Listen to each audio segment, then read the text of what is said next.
Hello, I'm Dr. Scott Wadier. And I'm Tommy Welling, and you're listening to the Fasting for Life podcast. This podcast is about using fasting as a tool to regain your health, achieve ultimate wellness, and live the life you truly deserve. Each episode is a short conversation on a single topic with immediate actionable steps. We cover everything from fat loss and health and wellness to the science of lifestyle design. We started Fasting for Life because of how fasting has transformed our lives, and we hope to share the tools that we have learned along the way.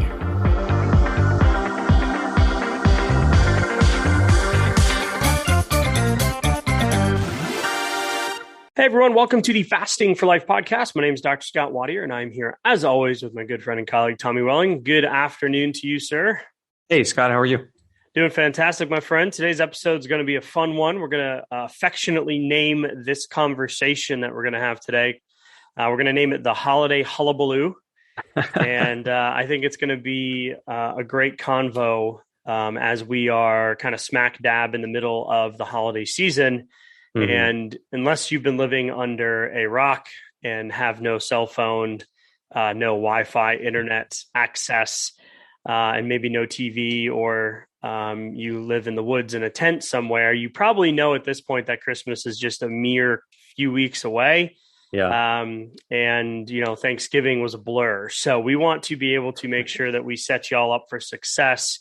And I think the conversation today is going to be really cool because it comes out of a lot of the layered trainings and conversations we've been having over the last few weeks inside the challenges and the continuity group and whatnot. And we've gotten a lot of questions about it too, about how to make fasting stick and how to make the long-term results stick. And, you know, that's why we did the previous podcast on the holiday weight gain. And we're just going to unpack it a little bit more with some tangible real life things, hopefully for you guys, and then give you some action steps that you can put into place over the next few weeks.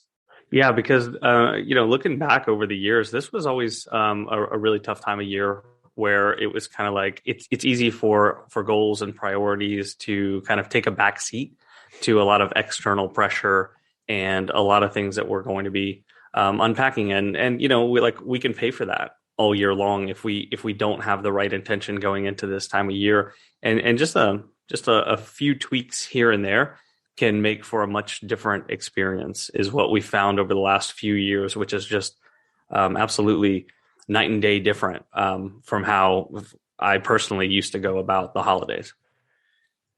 Yeah, and it's you know, as cliche as some of the things that I've implemented or learned over the years, learned most of the time by failing on my face. And then, well, like we had to say, failing forward. Yeah. It's no different than the fasting and weight loss and health journey that I've been on since I was 12 years old, you know, and diagnosed with severe asthma. And we're not going to go into our story today. If you guys are new to the podcast, go back and listen to the first couple of episodes. Give us a little grace. We were new. That was 100 and some odd number of episodes ago. But if you want to learn a little bit more about who we are and our story and how we ended up here, go back and take a listen.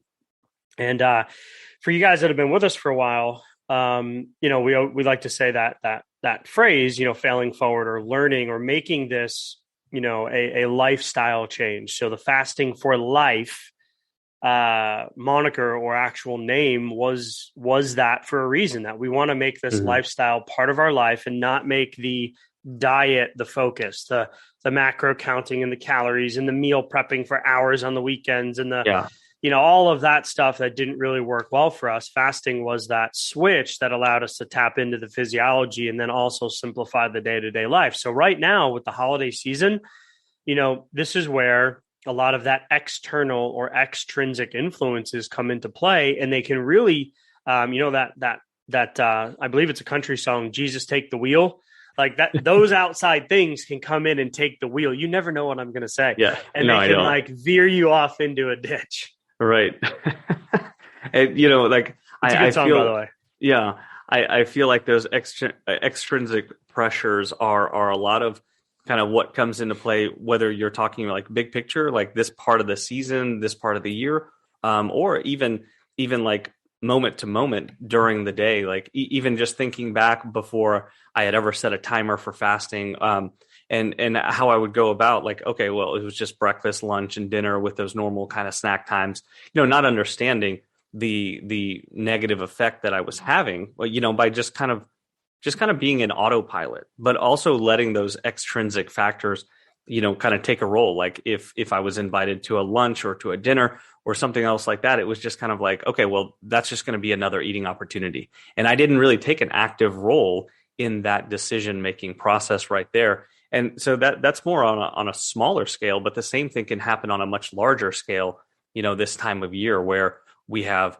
these kind of peer pressure, extrinsic, factors that are coming in, invitations to different get-togethers. And it's like, there's bake sales and there's like school parties and there's get-togethers, there's holiday parties. And like some of the stuff can feel like nonstop. Like, didn't we just have cake yesterday? Like, I don't normally have cake. And then it's all these like these baked goods and things like that. But if we're not taking an active role, those things can really accumulate and create this calorie debt that we have to pay back, and this like extra weight that's showing up on the scale now. The clothes aren't fitting as well. I'm getting less confident as the holidays kind of go on.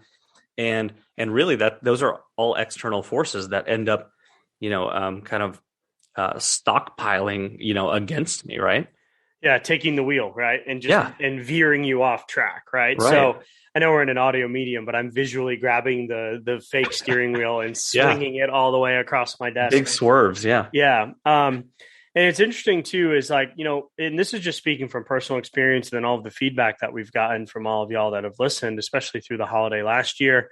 Mm-hmm. And, the holidays, they have a purpose, they have family. It's a time of giving and gratitude. It's also supposed to be a time of rest. Yeah. And this is, pot calling the kettle. This is the one that I suck at the most.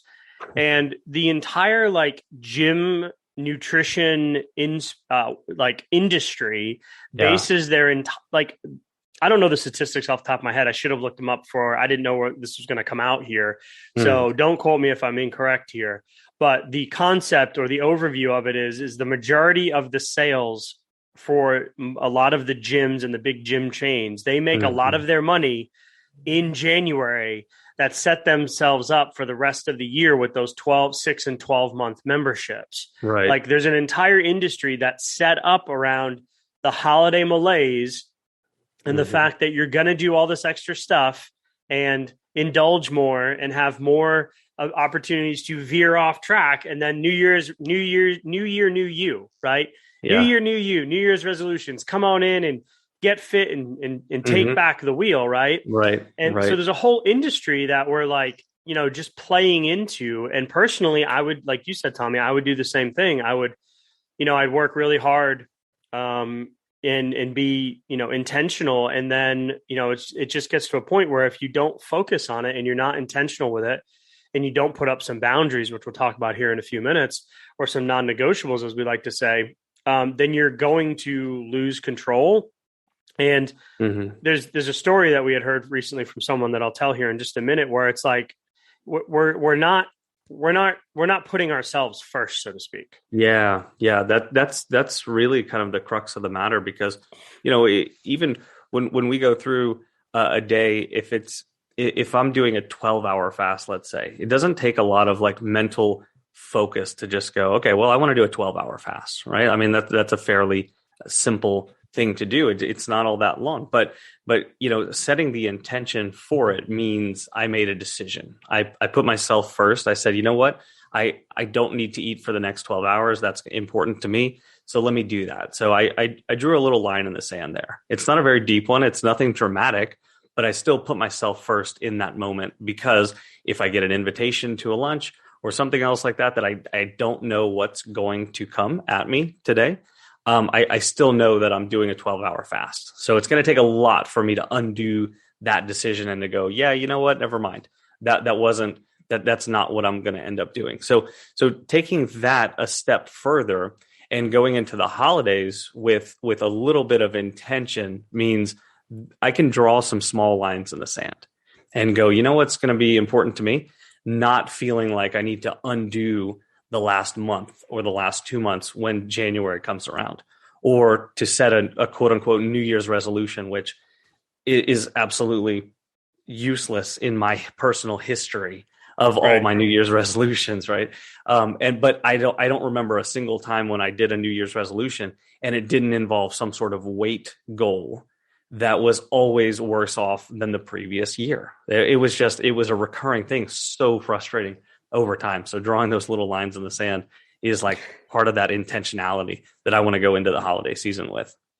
So here's a funny story from when I was in full-time clinical practice. In around the holidays, we would have people that would bring in all of the additional stuff, right? Mm. They'd bring in the cookies and the desserts and the tin cans of shortbreads and all that stuff. And my staff would always look and be like, "Oh, you want us to put these in the back?" And I was like, "Absolutely not." I'm like, "Bring them to the suite next door or put them out on a table and all the patients can have them and then offer them to go home."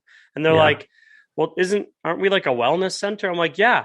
So why are we going to take them all and put them in the back and hoard them like chipmunks or squirrels, storing up for the winter?" I'm like, "No, get that crap out of here. Thank you for the intention.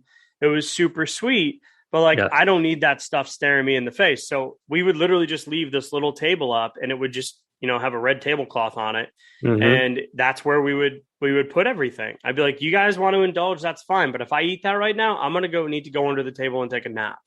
Like, I don't need that bagel with cream cheese, right? At 11 o'clock. So, it's just that, like, that little line in the sand, like, okay, we have to be aware that we're going to be having these things come up. Mm-hmm. And then, like you said, you don't have to buy the brownies, right? So you can buy the brownies or the bake sale for the school to support the school, but you can just do the donation. Yeah. Absolutely. And you don't have to take the brownies with you. You're right. And because if you take the brownies with you, they are going to stay with you. Because you're going to eat. Come on, let's be real. Right. They're going to be amazing. They're going to be fresh. And they're going to stick with you, and they're probably not just going to be here and through December. They're probably going to stay on longer. So that intentionality right there. Do the donation. I love that. You could also take them and you could donate them, give them to a friend. You could bring some joy to somebody else, right? Who may not have the same goals that you do right now, and that could still spread joy without you having to pay for it, because it's the holiday season. Like if we don't put ourselves first in these small ways, then we end up putting everybody else above us, and everything else comes first before our goals. We end up bearing the brunt of that in some way or another. It might be a little less mental health, higher stress levels, maybe a little bit more like you said, malaise, or maybe even sadness, frustration through the holidays. Right. Like I used to have like some anxiety, a little guilt, some shame through the holidays, because it was like everything was just it kind of wasn't aligned. I didn't set these intentions, and that's easy for that to happen. And I still have some of that now. And these are conversations, just to be real, that I have with my wife pretty consistently. Mm-hmm. It's like, okay, hey, we set our intention for the year, the 6 months, the quarter, whatever it is. Like, these decisions that we're making, are we protecting the family, like energy in the family unit here? Mm-hmm. Like, are we spreading ourselves too thin? Like, I don't want to have 2 or 3 things. And with kids, it's easy because it's like zoo lights and Santa's Wonderland and birthday parties and, go drive around the neighborhoods and look at lights and all the extra stuff, go see Santa. And, mm-hmm. It's easy to like overextend, and that doesn't even take into account the family piece. So, going back to the original framework of like the holidays having a purpose, family, giving and gratitude, and having some rest built in as well. I always try to protect that rest piece as much as possible. Yeah. And I know that if I get spread too thin, then all the other stuff starts creeping in. My sleep gets affected, my cravings go up, and then I start to, Jesus takes the wheel, and I'm off into the, on the rumble strip going, oh God, what's happening? Right. So, there's always, even today, like we have our family, we live here, we have an aunt and uncle in town, but outside of that, we have no family. All the family's in Dallas, which is just a short drive away, mm-hmm. 4.5, 5 hour drive, with traffic. To the north side, and then all my family's in New England. And I'm sorry, but like traveling with little kids nowadays, especially, and back to the potential like snowed in situation in New England, I'm like, I'm not willing to take that risk.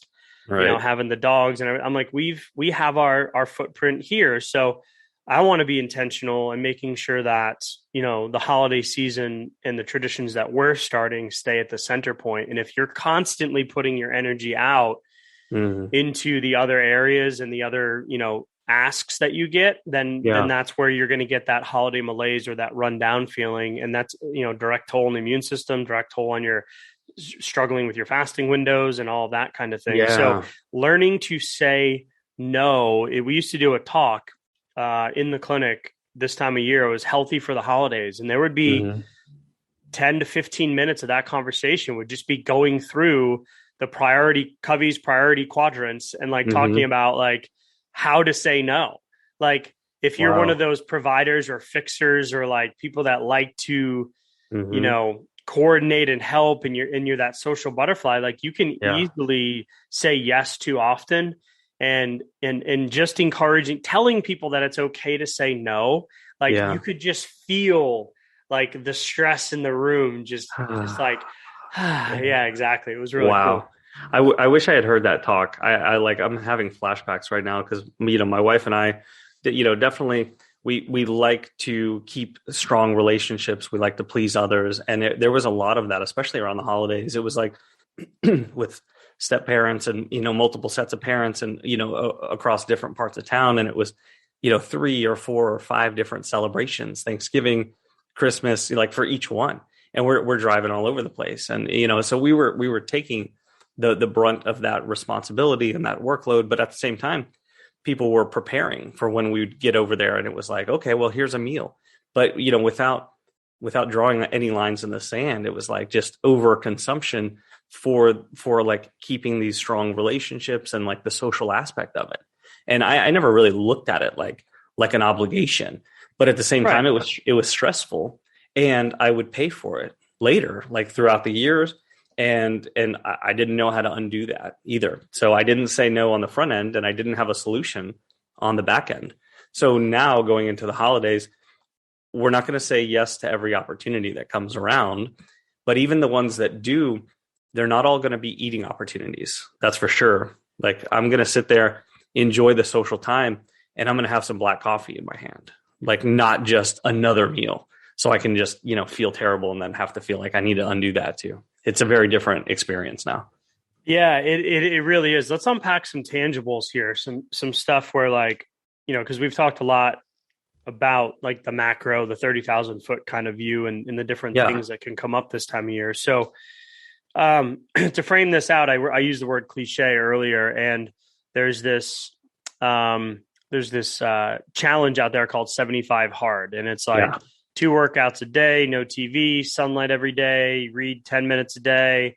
And it's an incredible challenge with the amount of time and energy commitment going into it. And I've seen some really cool things happen.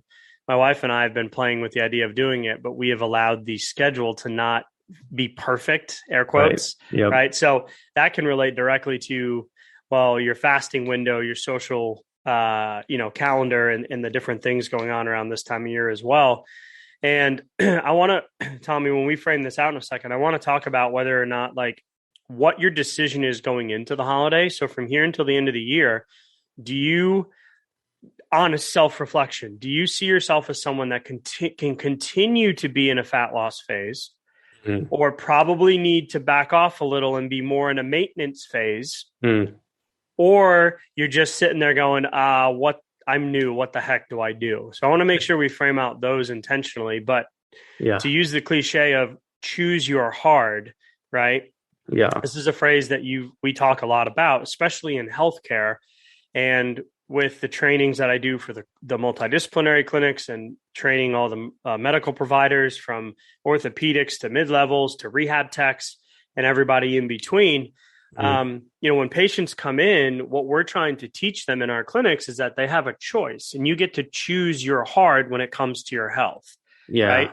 Having surgery is hard, but doing rehab is also hard. Right. Yeah. So choose your hard. Marriage is hard. Divorce is hard. Choose your hard. Obesity is hard. Being fit and disciplined is hard. I don't even like the word discipline. Being fit and healthy is hard. Choose your hard. Being in debt is hard. Being financially disciplined is hard. Choose your hard. Communicating versus non-communicating If anybody's listening that's married, communicating is freaking hard. Okay. It was a lot easier when I was single, but it is absolutely worth it. So I'm choosing my heart. And, it is, one of those like extreme ownership, like US Navy SEAL, Jocko Willink type mindsets. Yeah. But when it comes to your health and your weight, what we want to do is we want to make sure that we're tapping into the physiology and the benefit that we can get by using fasting and putting some intention behind our boundaries and our windows. Yeah. And, you're going to need to choose those hards. Like in each one of these scenarios that we're talking about, and whether you're in a fat loss phase or more of a maintenance phase, or you're figuring out where to put your own boundaries for the holidays, there's going to be some choosing your hard. Like, going to 4 different, Christmas get-togethers is hard, but also saying no to a family member or being there at the table while they're eating and you're not eating is also hard, like they're one of the two, but also going through not making a decision there, being an autopilot, letting Jesus take the wheel, and then coming out of the holidays needing to make up for that and feeling frustrated and maybe some shame and guilt, like, oh man, I let it happen to me again during this holiday season. That's hard too. So all of those situations are hard. So you're going to have to choose one. And like, personally, I'd rather do the one that kind of rips the Band-Aid off now, sets some intention, and minimizes the frustration on the back end. So if you've been fasting and you've been having some weight loss, right, and you've been doing well, the decision now is, okay, well, what do I do for the holidays? So you got to start with some self-reflection and maybe just a simple 5 or 10 minute journal. And you look, okay, what are my goals for this season? Who do I want to see? What things do I want to experience? Are there any non-negotiables when it comes to social engagements? And put some intention behind what do you want the next 4 weeks to look like, so Jesus doesn't take the wheel and you drive off into a ditch, right? Like, I love that I said that, because now it's become the theme of the Holiday Hullabaloo episode. So I'm going to have to play the song when we're done here. I can't think of the artist because I'm terrible with that stuff, but it's a woman and I know it's great and I've heard it, but it's not coming to me. And so when we're talking about intention here, if you've been doing well and you've had a lot of momentum, you don't have to give up 1/12 of your year, right? And you can keep the momentum going. So sitting down, reflecting, picking those non-negotiables, then putting those on the calendar, and then everything else that comes up is just a simple question. Is this something that I'm willing to commit to that is going to allow me to continue to move towards my goals? And if it's not, then you don't do it. Or if you do it, then you do it with some boundaries. Like, for instance, over Thanksgiving, we talked a lot about if you've got multiple stops or you've got a meal plus, if you have traditions that you do, or maybe you have a dinner at one house and then drinks and dessert at another house, giving yourself those 4 to 6 hour window, just like when you go to a restaurant, you look at the menu ahead of time, right? And you don't let them put the bread. If you're in a fat loss phase, you don't let them put the bread on the table if the bread is a trigger. Like, don't let them put the chips here in Texas, the chips and the salsa on the table if you know that's something that you can't feel in control around, right? So you're in a fat loss phase, you're doing well. So just sit down and pick those things. And then if you're someone that has been struggling with this stuff and you don't feel like you have the confidence, maybe it's time just to set the intention for this next 4 weeks that you're going to maintain the changes that you've made, and then maybe pick 1 or 2 spots to push it a little bit. Yeah, I think that's a really good point, because like in one of our groups, we have some people who just recently committed to doing 1 meal a day, like doing OMAD. So, downloading the Fast Start Guide, getting started, getting very intentional about their OMAD and committing to this like in December or even a few weeks ago in November.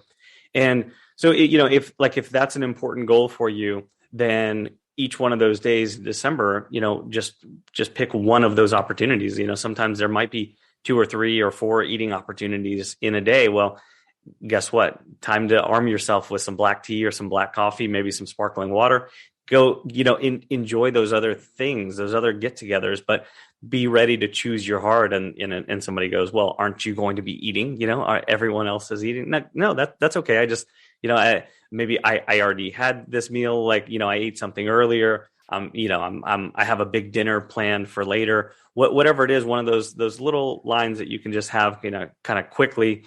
And it doesn't have to be anything. Like you'll be surprised that how quickly people kind of move on to the next thing, and you can enjoy it and then not have the frustration and kind of the lagging effects behind that. And I would also say one more thing is make sure you plan the things that you enjoy.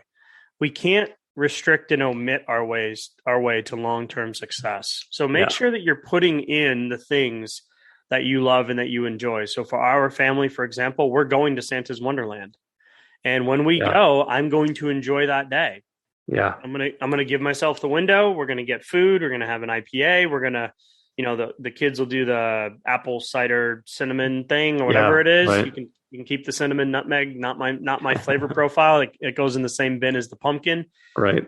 For me, but we're going to enjoy that day. So that's one of those things I'm like, no, we're doing this. And then Christmas breakfast. So for me, for our family, I want to take that tradition of when we had Christmas breakfast. And then I want to pass that down to my kids and then the grandkids in the future. Like, I love that. I love waking up on Christmas morning, knowing that, man, I'm going to share this. We're going to get fried bologna. Like, oh, wow. one time a year. Damn it. That is staying on my schedule. That is a non-negotiable. I'm going to need a nap that day. I'm not going to feel great, but I'm going to know that is just one small intentional enjoyment. So you can go to these gatherings, you can make these decisions, you can enjoy the holidays, as long as you are putting the intention behind it. And people, I prefer Thanksgiving because it's more social, where Christmas has a lot of other things that come with it. Right. Right. There's that family component and all the stuff that we just unpacked. I don't want to rehash it all, but, so I have always growing up loved Thanksgiving more. And that social piece, that connection piece, that creating the memory piece is really what I want to encourage a lot of y'all to focus on. And you can simply use fasting. Like you said, Tommy, if you're new, go to the Fast Start Guide on the website, thefastingforlife.com. You can download that guide. You can commit to doing OMAD for the next 4 weeks, and you will see transformation. Yes. And it will be one of the most enjoyable holiday seasons that you've had. Yeah, I know it's going to really be an incredible holiday season, and I'm looking forward to hearing some of the stories from everyone listening, about how it went and what they did. If you are new and you're just getting started, I'm going to encourage you to do something, like start something now. It's early in December right now, and you can get the ball rolling a little bit. Even, just make a few small tweaks now, and you can continue that momentum into, Christmas and New Year's and everything like that. And looking forward to like a January where you don't have to feel like you need to undo something because you went into it with that intentionality. So, where you're not the marketing target for all the New Year's resolution stuff. Right. Imagine a start to 2022 that doesn't involve you being part of that group. And it can totally be done. So we wanted to drop this conversation of the Holiday Hullabaloo and this, this framework a little bit earlier before the holidays kind of tick up. So if you guys ever have questions, you can reach out to us at info@thefastingforlife.com, info@thefastingforlife.com. We just wrapped up our last challenge of the year. The next challenge is coming up in January. January 12th to the 18th. That's correct, Tommy. Yes. And so we're just super pumped. We're going to do a year-end review like we did last year as well. It's just a lot of cool stuff coming. We appreciate each and every one of you listening. Thank you for tuning in. Tommy, as always, thank you, sir. And we'll talk soon. Thank you. Bye. So you've heard today's episode, and you may be wondering, where do I start? Head on over to thefastingforlife.com and sign up for our newsletter, where you'll receive fasting tips and strategies to maximize results and fit fasting into your day-to-day life. While you're there, download your free Fast Start Guide to get started today. Don't forget to subscribe on iTunes, Spotify, or wherever you get your podcasts. Make sure to leave us a 5-star review, and we'll be back next week with another episode of Fasting for Life.